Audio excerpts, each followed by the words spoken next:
क्या सच में हम सब की क्रश रूबिका जी को शिक्षा नहीं लिखने आता है? अरे 10,000 बार बता चुकी हूँ। बाकी सबको अगर इग्नोर कर भी दिया जाए तो आ की मात्रा कहाँ है शिक्षा में? वो सब तो ठीक है मैम, लेकिन आ की मात्रा देनी होती है कक्षा पे। इसलिए कुछ अंधभक्त बोल रहे हैं गाइस, गोदी मीडिया और मुझ में ज्यादा फर्क नहीं है, मैं भी पैसे देकर दल बदल लेता हूँ। बड़ा हरामी हो। और भाई हमारे देश में ऑलरेडी इतने सारे मुद्दे हैं, लेकिन गोदी मीडिया हम जेंजियों को क्या समझा रही है? लड़कों को बड़ी उम्र की लड़कियां क्यों पसंद आती हैं? क्या? और चित्रा जंतर मंतर के इस वायरल टिकटॉकर से पूछ रही है, प्रधानमंत्री जी का कामकाज कैसा लगता है, कैसा कर रहे हैं देश के? यार चित्रा तुम कितनी बेवकूफ हो। अगर इसको मोदी जी के कामकाज इतने ही पसंद आता तो ये प्रोटेस्ट में न जाता। You're right. मतलब हमारे देश के गोदी पत्रकार सिर्फ स्टूडियो में बैठ कर के चिल्लाते ही रहते हैं, मुद्दे की तो कोई बात होती नहीं इनसे। क्या नीट एग्जाम के नाम पे अच्छा पुलिस वालों पे अड्डा और चट्टा चलाने आगे का काम मेडिकल स्टूडेंट्स कर रहे हैं? ये क्या आपने खुद देखा? पूछता हूँ मैं, तो पूछिए, जवाब दीजिए। दे तो रहा हूँ, और अपने आप से पूछिए। अपने आप से कैसे पूछो, होता आप पूछ रहे हो। तो दोस्तों आज के इस वीडियो में गोदी मीडिया से लेकर के झारखंड प्रोटेस्ट तक क्या चल रहा है सब पे बात होगी, इसलिए आप वीडियो को लाइक करके चैनल को सब्सक्राइब कर दो। तो सबसे पहले बात कर लेते हैं झारखंड प्रोटेस्ट की। तो झारखंड प्रोटेस्ट में जैसे ही नेहा पहुंची तो एक अंधभक्त ने उनके ऊपर इंक से हमला कर दिया, लेकिन फिर जेंजी ने वहां पर उनको धर दबोचा और उनकी जम करके पिटाई कर दी। यहाँ पर मारपीट हो गई है, देखिए प्रदर्शन के दौरान मारपीट हुआ है दोस्तों, प्रदर्शन के दौरान मारपीट हो गया है, देखिए झारखंड में भी हुआ है। बट जिस लड़के ने इंक फेंका था वो बोल रहा है कि ये एंटी नेशनलिस्ट है। क्या फेंका आपने? क्या फेंका आपने? कहाँ फेंका? कौन एंटी नेशनल है? किस आधार पर एंटी नेशनल है? एंटी नेशनल है। वहीं दोस्तों कुछ जातिवाद लोग अपने हिंदू भाइयों को ही मारते हुए बोल रहे हैं, ये लो ब्राह्मणवाद से आजादी मिल रहा है यहाँ पे, इसको कहते हैं ब्राह्मणवाद से आजादी। ये होती है आजादी, ब्राह्मणवाद आरएसएस से आजादी देख लिए ना, हम बोले ना सड़क पे उतारने में मजबूर मत करो, नहीं तो ऐसे पेलम पेलाई होगा। इसलिए ऐसे लोगों पर जब प्रशासन कार्रवाई करती है तो भाई सैटिस्फैक्शन लेवल काफी हाई हो जाता है।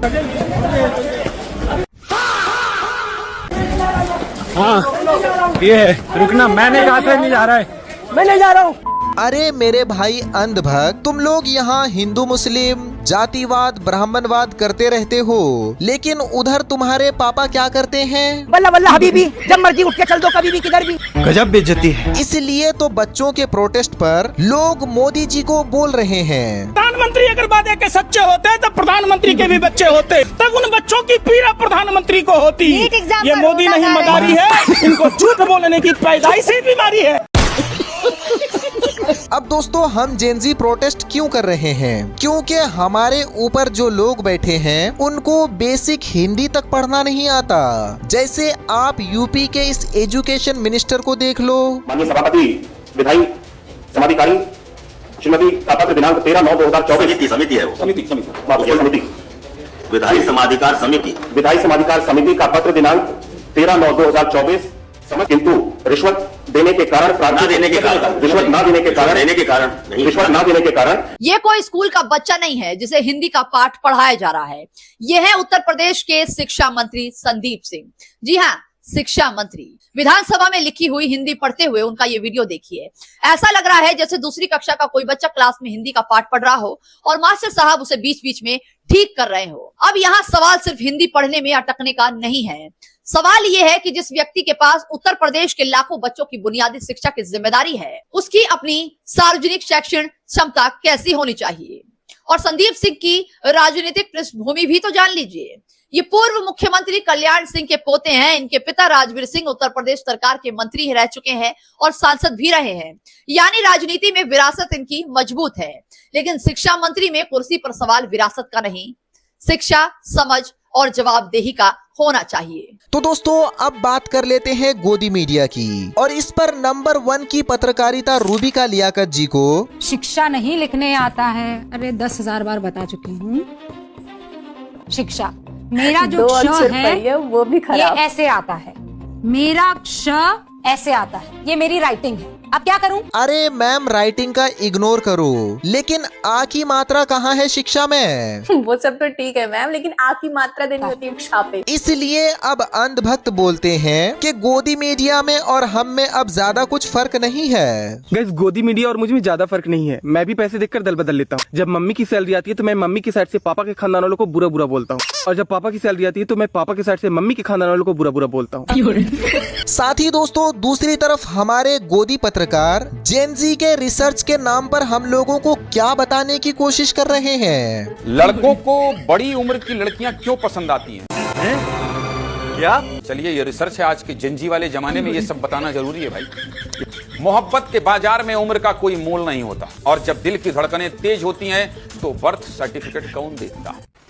इसलिए हमारे देश के युवा इनको इतना जलील करके रिप्लाई देते हैं कि मतलब भाई क्या बताऊं। चप्पल के बाजार में जूतों का कोई मोल नहीं होता, वो जूता जूता नहीं होता जिस जूते में सोल नहीं होता। वहीं हमारे देश की सबसे बड़ी गोदी पत्रकार चित्रा त्रिपाठी जंतर मंतर के वायरल टिकटॉकर से पूछ रही है, प्रधानमंत्री जी का कामकाज कैसा लगता है, कैसा कर रहे हैं देश के? मतलब यार चित्रा, तुम कितनी बेवकूफ हो। अगर इनको मोदी जी का कामकाज इतना ही पसंद आता तो ये प्रोटेस्ट में नहीं जाते। You're right. और भाई, अभी आपको पता ही है कि हमारे देश के टीवी एंकर्स सिर्फ स्टूडियो में बैठकर चिल्लाते रहते हैं, जिसकी एक बेहतरीन मिमिक्री की थी आरजे नावेद ने। क्या नीट एग्जाम के नाम पे अच्छा पुलिस वालों पे अद्धा और चट्टा चलाने आगे का काम मेडिकल स्टूडेंट्स कर रहे हैं? ये क्या आपने खुद देखा?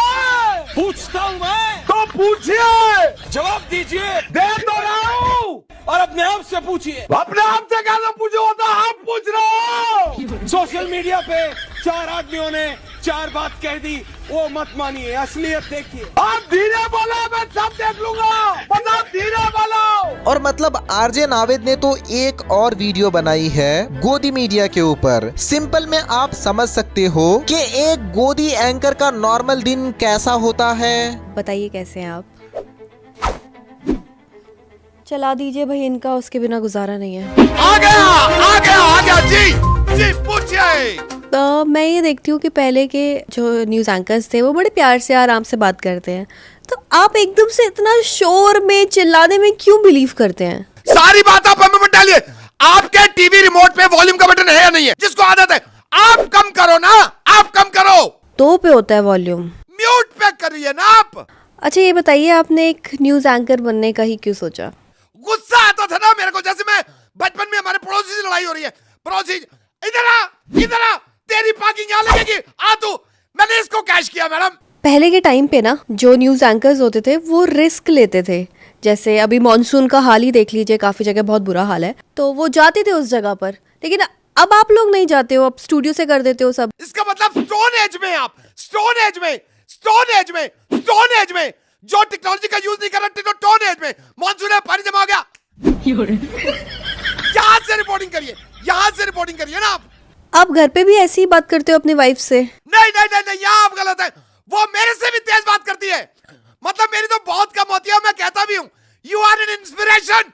अच्छा, एक बात जो मैं हमेशा से जानना चाहती थी और हमेशा से पूछना भी चाहती थी, मुझे ऐसा लगता है, कैसे लगता है आपको कैसे क्यों लग रहा है आपको लग कैसे सकता है? एज अ ह्यूमन बीइंग आपको लगेगा, आप ये चाहेंगे कि आपको लगे।